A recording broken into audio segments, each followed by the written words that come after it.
जय मसीह। Present practice channel में आप सब लोगों का स्वागत है। आज हम लोग फिर से दाऊद के कुछ बातें को देखेंगे कि दाऊद जब शाऊल के पास से भागा जाता था और जब उसने दाऊद जो आकिश के पास जाता है, लेकिन जब वहाँ पे युद्ध होता है तो जो पलिस्ती का जो सेना होता है वो लोग क्या बोलते हैं कि दाऊद हमारे साथ नहीं आ सकता है लड़ाई में। लेकिन जो आकिश है, जो दाऊद को अपने पास रखा था, अपने देश में रहने के लिए अलाउड किया था, वो बोलता है कि तुम आ सकते हो मेरे साथ लड़ाई करने के लिए। लेकिन यहाँ पे हम लोग देखते हैं कि जो आकिश है वो एक लीडर है और वो बोल देता है दाऊद को कि तुम आ सकते हो। लेकिन जो पलिस्ती हाकिम है, जो आकिश के नीचे जो रहने वाला लोग है, वो लोग क्या करता है कि नहीं, तुम नहीं आ सकते, दाऊद नहीं आ सकता हमारे साथ लड़ाई में। ये वचन हम लोग पहला शमूएल 28 का 1 और 2 में देख सकते हैं। और आकिश ने दाऊद से कहा, निश्चय जान कि तुझे अपने जनों समेत मेरे साथ सेना में जाना होगा। मैं तुझे अपने सिर का रक्षक सदा के लिए ठहराऊंगा। दाऊद इसराइलियों के विरुद्ध पलिस्तियों के साथ युद्ध में जाने के लिए तैयार हुआ। हम इसे सही ठहरा नहीं सकते हैं, फिर भी हम इस घटना को दूसरे नज़र से अध्ययन कर सकते हैं। आकिश राजा ने इसे तारीफ किया कि दाऊद अपने जनों समेत उसके साथ युद्ध में आएगा, परंतु उसके पलिस्ती हाकिमों ने दाऊद को आने से मना कर दिया। हम इस पर अच्छे से देख सकते हैं, जांच कर सकते हैं कि हमें अगुए ग्रहण करने के लिए बावजूद उसके जो सहकर्मी होते, उसके जो वर्कर होते हैं, ग्रहण नहीं करने से हमें क्या क्या होता है। पहला शमूएल 29 का 4 और 5 में हम लोग देखते हैं, तब पलिस्ती हाकिम उससे क्रोधित हुए और उससे कहा, उस पुरुष को लौटा दे। क्या यह वही दाऊद नहीं है जिसके विषय में लोग नाचते और गाते हुए एक दूसरे से कहते थे कि शाऊल ने हजारों को पर दाऊद ने लाखों को मारा है। राजा के हाकिम ने दाऊद पर शक किया। उन्होंने उसके कई कारण बताए। यह इस्राएली पहले से हमारे विरुद्ध युद्ध किया है, गोलियत को मारा है, युद्ध में कभी भी हमारा दुश्मन बनेगा। उन्होंने पुरानी घटनाओं को बताकर उसे रोकने की कोशिश की।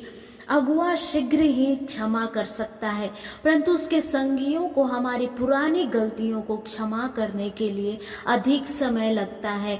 हमें क्षमा करके स्वर्गदूत की तरह अगुआ स्वीकृत कर सकता है, लेकिन हमें यह अपेक्षा नहीं करना चाहिए कि उसके जो वर्कर है, जो उसके सहपाठी है, वो भी वैसा ही हमें एक्सेप्ट करेंगे। इस कारण संघर्ष, दुख एवं घृणित किए जाने पर भी हमारे जीवन में आ सकता है। यूसुफ याकूब का प्रिय जन था, परंतु भाई लोग उसके बैरी थे। हमें भी अपनी सेवकाई के स्थान में, कार्यालय में इस प्रकार की परिस्थिति से होकर जाना हो सकता है। यूसुफ बिना वजह के जिस प्रकार घृणित किया गया, वैसे ही दाऊद भी जो अपने लोगों से और आकिश के हाकिमों से अनएक्सेप्ट किया गया। जब दाऊद ने अपनी बातों को समझाई, आकिश ने उसे ज्ञान पूर्वक उत्तर दिया। पहला शमूएल 29 का 6 से 10 में हम लोग देख सकते हैं, तब आकिश ने दाऊद को बुलाकर उससे कहा, तू तो सीधा है, तो भी सरदार लोग तुझे नहीं चाहते, इसलिए अब तो कुशल से लौट जा। दाऊद ने आकिश से कहा, मैंने क्या किया है और अपने दास में क्या पाया है कि मैंने अपने प्रभु राजा के शत्रुओं से लड़ने न पाऊं। आकिश ने दाऊद को उत्तर देकर कहा, तू मेरी दृष्टि में तो परमेश्वर के दूत के समान अच्छा लगता है, तो भी पलिस्ती हाकिमों ने कहा है कि वो हमारे साथ लड़ाई में न जाने पाएगा। बिहान को तड़के उठकर उजियाला होते ही चले जाना। आकिश ने दाऊद से ऐसे कहा। अगुआ ग्रहण करने के बावजूद जो वर्कर होते हैं, जो उसके साथ काम करते हैं, वो लोग हमें अनएक्सेप्ट करने के कारण वह हमें किनारे कर सकता है। उस स्थिति में भी दाऊद में कड़वाहट नहीं पाई गई। हमें भी दूसरों के प्रति कड़वेपन या जलन रखने से स्वयं को सुरक्षित रखना है। ये लोग मुझे एक्सेप्ट नहीं करने के कारण ही मैं अगुए के साथ खड़ा नहीं हो सका। इस प्रकार कई लोगों के मन में कड़वापन आ सकता है। हमें यह अपेक्षा नहीं करना चाहिए कि सब लोग हमसे प्रसन्न हो। हम अपने आप से यह पूछेंगे कि क्या मैं सबसे प्रसन्न रहता हूँ? तब हमें यह बात समझ में आ जाएगी, जो मनुष्य तुझसे करने को चाहते हैं वही उनके लिए कर। यह आवश्यक नहीं है कि मेरे स्वभाव से सभी लोग प्रसन्न हो सकते हैं। सबको परमेश्वर ने विभिन्न रीति से सृजा है। दो विभिन्न व्यक्ति सब बातों में सहमत होने की जरूरत भी नहीं कर सकता है। यह तो भला होता है कि हम सबको प्रसन्न करने के योग्य जीवन व्यतीत करें, परंतु यह संभव भी नहीं हो सकता है। दाऊद से एक अगुए ने प्रेम किया था, पर हाकिमों ने उसे घृणित किया। दाऊद महान अभिषिक्त था, उसके गीत गाने से शैतान भागता था। सुंदर, बलवान, फिर भी उसे घृणा करने वाले कई लोग थे। हमारे पास कई अच्छे गुण रहने से भी विगत कुछ घटनाएं उनके मन में खटकते रहती है।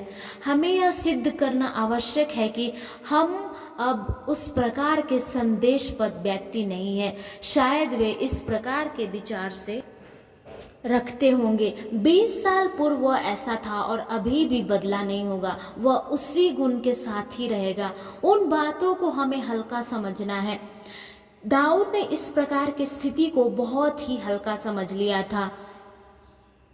पहला शमूएल 29:11 में हम लोग देख सकते हैं, इसीलिए दाऊद अपने जनों समेत तड़के उठकर लौट गया। दाऊद ने किसी प्रकार का विरोध नहीं किया। वे मुझे नहीं चाहते हैं, कोई बात नहीं, ठीक है। वह वापस लौट गया।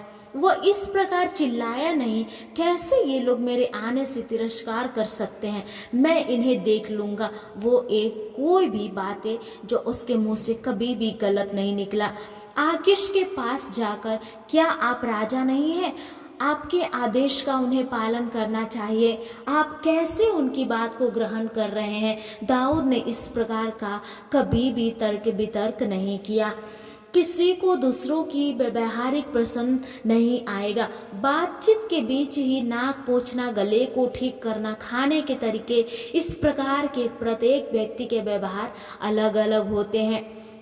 इसलिए मेरे प्रियो, हमें परमेश्वर से यही प्रार्थना करना है, हे परमेश्वर, इन सारी बातों को समझने का हमें अनुग्रह दे।